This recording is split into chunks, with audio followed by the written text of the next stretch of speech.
ఓం నమో భగవతే రుద్రాయ. ధన సమస్యలు ప్రతి ఒక్కరికి కూడా ఒక్కొక్క సందర్భంలో కలుగుతూ ఉంటాయి.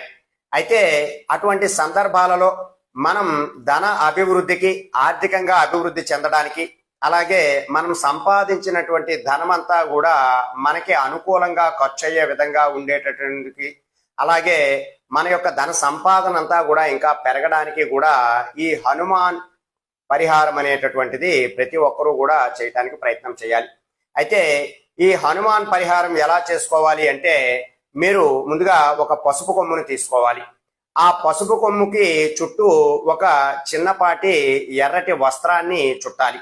అంటే చక్కగా ఆ పసుపు కొమ్ముకి ఒక ఎర్రటి వస్త్రాన్ని చక్కగా చుట్టి మీ దగ్గరలో ఉన్నటువంటి హనుమంతుని యొక్క ఆలయమునందు గాని, లేదా మీ గృహంలోనే హనుమంతుని యొక్క ఫోటో ముందు గాని ఈ యొక్క ఎర్రటి క్లాత్ తో చుట్టినటువంటి పసుపు కొమ్మును ఆ స్వామి వారి దగ్గర ఉంచాలి.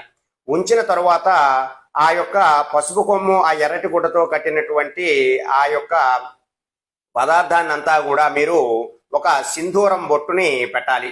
సింధూరం బొట్టు పెట్టిన తర్వాత ఒక 21 సార్లు గాని, లేదా 108 సార్లు గాని ఓం శ్రీం హనుమతే నమః, ఓం శ్రీం హనుమతే నమః అనేటటువంటి మంత్రాన్ని జపిస్తూ ఉండాలి.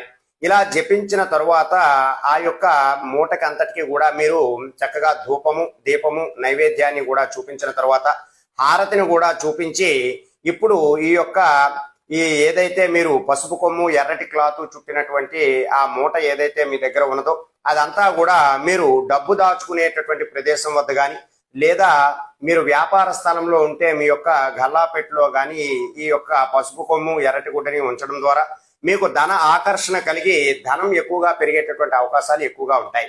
కాబట్టి ఈ యొక్క పరిహారాన్ని మంగళవారం నాడు ఆచరించాలి. మంగళవారం నాడు ఆచరించడం ద్వారా హనుమంతుడి యొక్క అనుగ్రహంతో మీకు ఆర్థికంగా అభివృద్ధి చెందుతారు. సర్వే జనా సుఖినో భవంతు. శుభం.